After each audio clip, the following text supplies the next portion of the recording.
Ah, you're live. Just came across my little screen and jiggy. See, mine still says off air, so. Okay, it says live on this one. How's the hair? All right. Mine says live too. Okay, we're good. We're good. Hello. Gotta fix the fro. Yeah. Hello? Not you, me. Okay, yes, it's on. Okay. We're live. Hello, everybody. Hello. Oh, hell, I made it. We made it. Okay. Hey, you're the host here, man. Go ahead. What? Oh, I'm the host. Yeah, this is your channel. This is your channel. Okay, so welcome to part 2 of the Astral Everything, Lucid Dreaming, Interesting Things conversation. Yeah. I'm not a good host at all. You're good. Sheila. Welcome to Crescent Moon's channel. I am LadyGraveDancer, and today we're here with Crescent Moon and Noah.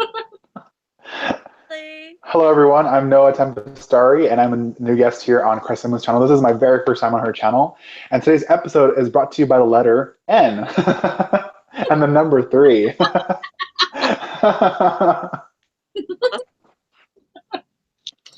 See? So, last we spoke, we were talking about, well, we covered several times the differences, or our version of the differences of astral travel versus projection. And we had several questions on lucid dreaming, and then Noah said that he had experience with lucid dreaming, correct? Mm-hmm. Okay. That's absolutely right. You said he had a lot of experience with lucid dreaming. Okay. Mm-hmm. That was really rude that I talked with my mouth full. No worries. So do you want me to start off, or do you want to continue your conversation? Well, we had a lengthy conversation, so you go. Okay. All right. So, from your previous conversation, you guys were talking about astral travel and projection. You guys got really deep into that topic. I really appreciated that because that was a lot of information. So for me, I have experienced a lot of lucid dreaming. And so from what I've learned in my path is that lucid dreaming is actually a form of astral projection. And so when you lucid dream, it's pretty much you're aware that you're dreaming. So you're able to take control of that reality. And so for me, it makes sense that it is a form of astral projection because in that sense, when you project out of your body, you are aware of that and it's an out of body experience. And so in lucid dreaming, sometimes I'm aware from the get-go, like, okay, I'm dreaming, I can do whatever I want. But then sometimes like halfway through the dream, kind of like, it's like a movie stream, like you're going through the movie and the dream, and then all of a sudden you just like remember, oh wow, okay, this is a dream. I stop and then I start, going where I want to go and adventuring and flying and all this other stuff. So it's really amazing. So I've gotten so into it that it becomes so like real and lifelike. So to the point where I wake up like right coming out of the lucid dream. If I'm laughing, I wake up laughing. If I'm like in a sweat, like I'm like, heavily breathing, like I just like was running or whatever, or my heart's like beating really fast, things like that, you know what I mean? So it's intense. And so since it's so like lifelike, I wake up and I'm like, I just want to go back to bed and, continue, like, why did my alarm go off, So to give you guys a couple examples, so like, I know you guys are talking about, dreaming underwater. So I had one specific dream where I was lucid dreaming where I was like walking down the docks because like my favorite place in the world is the beach, and so I was living 30 minutes away from it in California.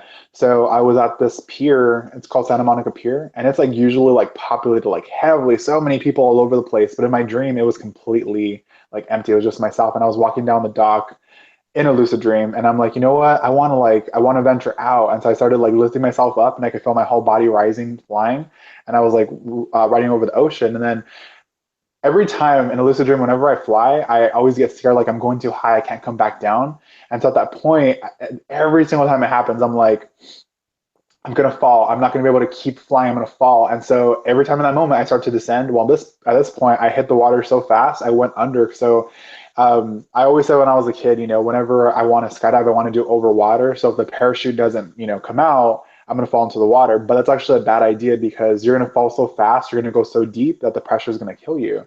And so that was in my head in this lucid dream. And so when I went underwater, immediately started trying to like, gasp for air, and it was like coming and like I was breathing underwater. So I was like, this is pretty cool. So I started like essentially flying through the bottom of the ocean. And so I've seen, different creatures down there that, I didn't even know existed, and actually researched them, find out they're actually real, different things. Like I just go by descriptions, what I've seen, like, there's like a certain fish that's like purple down there, and I was looking at purple fish online and I found it, and I'm like, oh my God, I've seen that. So it's really cool to validate, the dream that I had. So it's only one. I've had so many in regards to, going underwater. There's some where I turn into like, an actual mermaid or merman, but, my body changed to where I'm able to like glide through the water like really fast. It's pretty cool. So, lucid dreaming is something that I really do enjoy. So it's kind of broken down to a science, where you go under certain, how do you say it, like sleep cycles. You have to get yourself into a certain sleep cycle in order to take it into effect. We're able to acknowledge the fact that you're dreaming. And once you have that acknowledgement in your dream, you're able to do whatever you want. So for me, if you ever seen that movie Inception, you know how they figure out that their dreaming is with the little top, whatever. So for me, I'm like, if I'm dreaming that I can do this, and I like wave my hand and like all this thunder and lightning comes down, that's how I know that's like my anchor. And at that point, I could do whatever I want. And so I do that every single time because I'm like super tied to lightning. Like lightning is everything. When I seen the Thor movie, I freaked out. Like it was so awesome. Like when he went all like God, that was pretty cool. That's exactly how it is in my dream. So I'm like, if I can do this, then I'm dreaming. Do that every time. And every time that happens, that's when all right, let me do what I want to do. I can venture out, So I've been to places around the world without even in my bedroom. I have a question. Do you think that, your dreaming could turn into astral projecting? I mean, because how can you see things that you've never seen before and then look them up and they actually exist if you've like never seen them before? Stop digging the carpet, dude. Wait, I'm sorry. I didn't hear the first part of your question. Did you say, how is lucid dreaming tied to astral projection? No, do you think that it turns into you at times? Okay, yeah. So it's a form. So what I've learned in my path when I'm doing research and things like that, I've also been taught by an actual person. So I used to go to this crystal shop in California, and after reading it, I talked to this person that owned that shop. She told me, she was like, "Oh yeah, absolutely." She goes, "It's a form of astral projection in the way that you leave your body and you're able to venture out. You're able to either walk around your space or you can actually float around or whatever. So it's a form of astral projection in that manner." So, There's opinions on that. There's some people who say it's not, and some people who say it is. And since you've experienced it, I want to hear how you feel because you've actually, experienced it. So okay, so for me, it's not something that came natural. Like I had to actually try to do it in order to do it. And so for me, it's pretty funny that it's broken down into a science. If you really think about it, you're and what I've read, what you're doing is you're going into a meditative state to where you relax your entire body to the point where your body sends a signal to your brain that your body is asleep, but your mind is alert, it's awake. So at that point, when you're entering a dream state, the thing that keeps you from moving in real life when you're in your dream is the fact that your body goes into sleep paralysis. So if you didn't go into sleep paralysis, then your body would walk like you were in your dream. You would be walking, jumping around in real life, like off of your bed.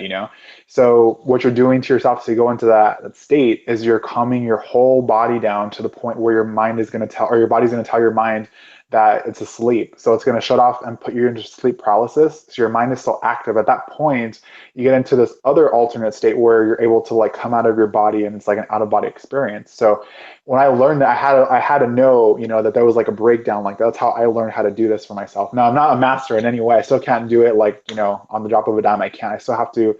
I'm learning how to do it. And there are some times when I do freak out because like if you've ever experienced sleep paralysis, when you're actually awake and alert, it's scary. Like your whole body, you can't feel anything. You can't get up. You can't do anything. And it's like, oh my God, am I ever going to have this feeling back? It's really scary. But then there are those times where you're able to, like I said, just like come out of your body, like really, I mean, I'm pretty sure you've seen like those cartoons where like, where like the person's like laying down and then you see like their little like spirit just come out like really gently. That's how it happens for me. It's so weird. Like I just like come up, float.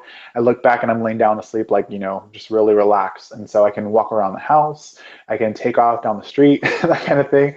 I can't really venture too far away because I get scared still. Like I'm not that afraid that I'm not going to come back. It's just that I'm afraid like I'm not going to be able to find my way back. I'm sorry. Go ahead. That feeling of I might get lost. Yeah, and so and you always come back to your body. Like that was the question from the chat the last time is like you're never going to come back. So it's not the fact that you're never going to come back.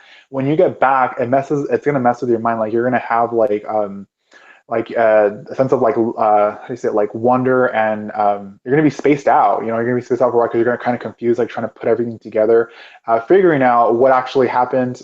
In real life and what happened in that instance when you were out of body. Those are things that happened to me where I'm like, did I hear that person say that like before? Were we talking about it, or did they just overhear that? Because I don't know if it was me or my astral self.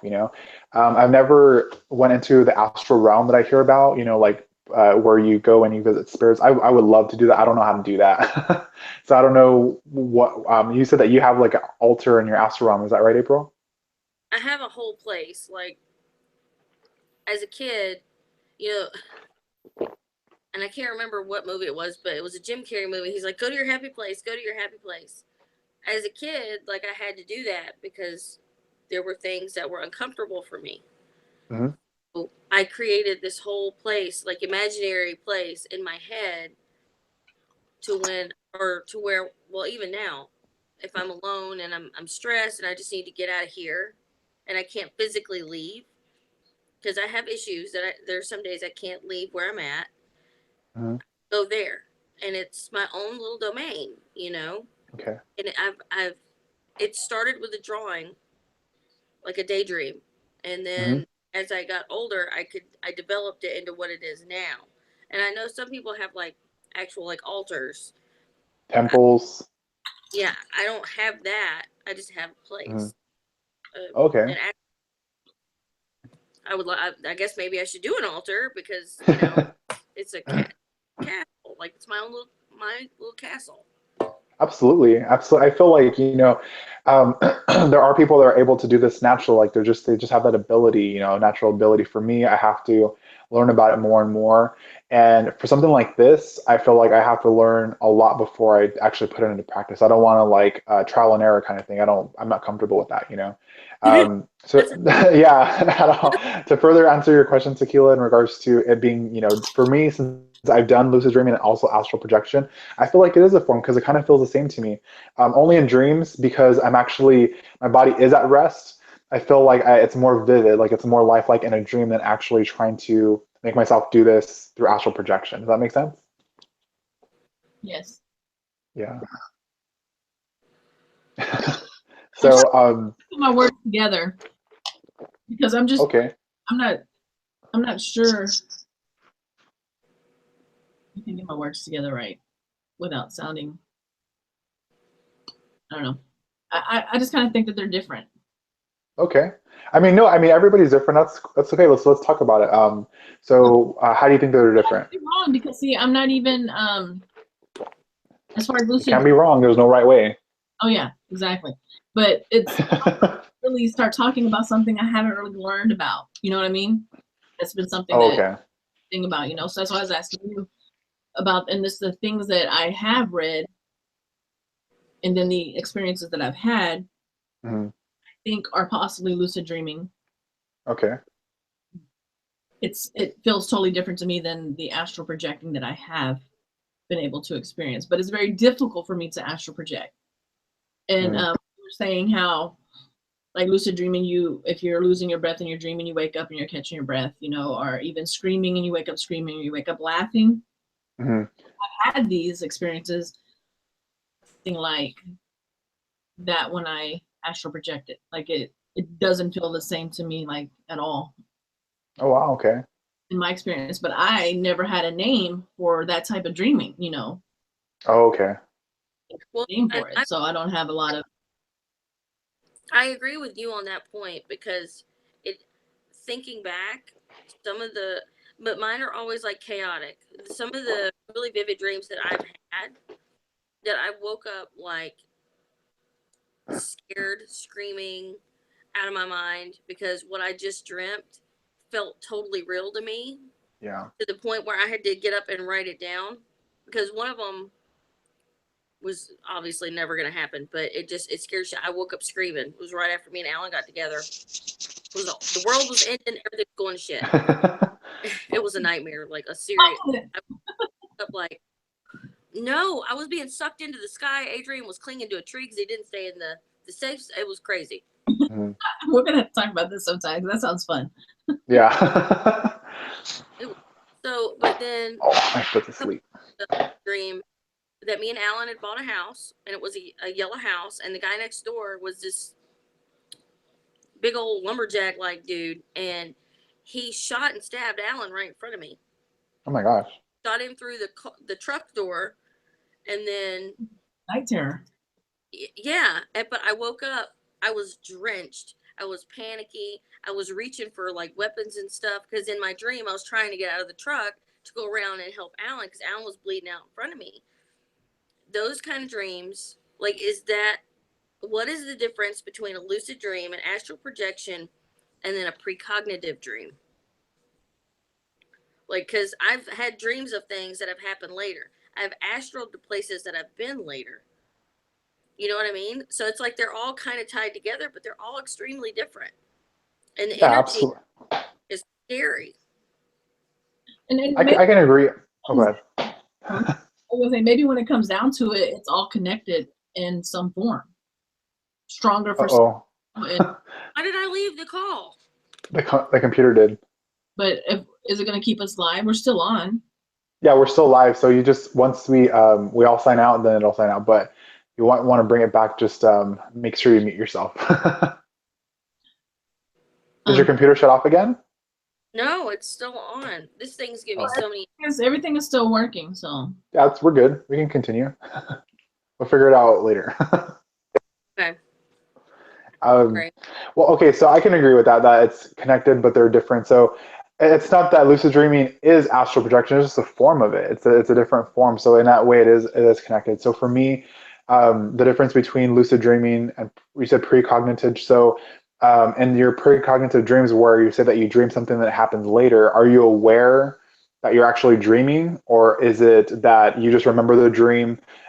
Whether you by memory or you write it down and then later it happens and you're like, oh my God, I wrote this, this happened in a dream. How does that work for you? I have been in dreams that I knew were dreams. Okay. And some of them, one of them was a customer at work. I had a dream that I was helping her and her dog on a shampoo aisle at work. 2 days later, she comes in with her dog, and I knew it was in a dream. I came into work and I was physically talking about it. I was like, I had the weirdest dream about Frank's mom the other night. He was a big old like bull mix. And 2 days later, and the lady was not my favorite, but I loved her dog.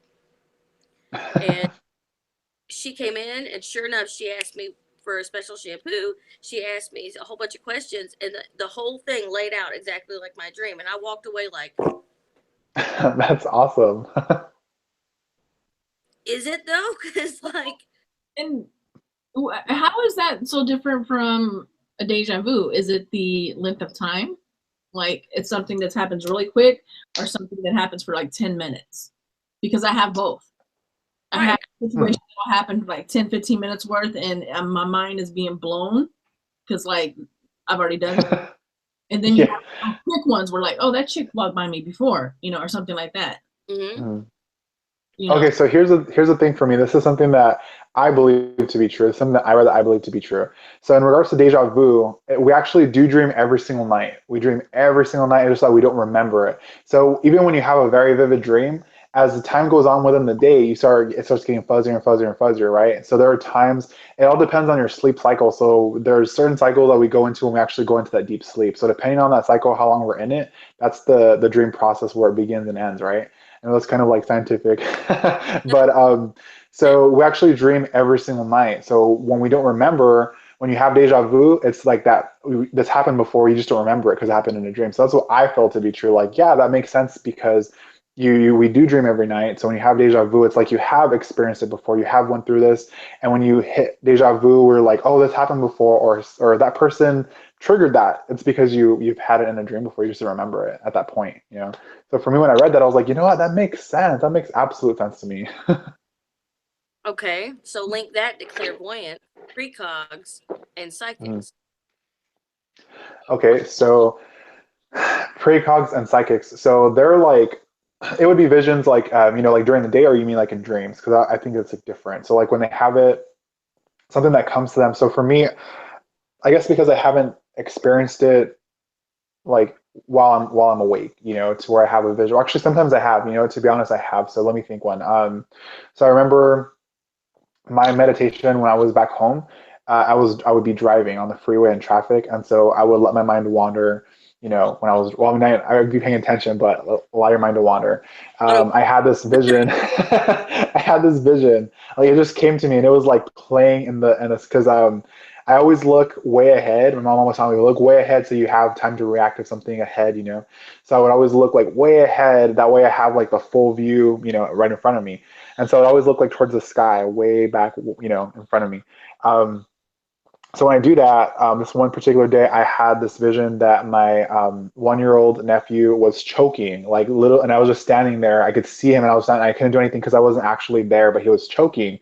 He was choking on something. He was in his high chair, and so right away, I called on my mom, and I was like, "Where's he at? Is everything okay?" And they're like, "What's going on?" And I was like, "I just had this crazy vision that he was choking." And she was like, "Oh my God, he was choking on his breakfast earlier. My sister brought him down because she was all panicked because they live like across the street from each other." And so she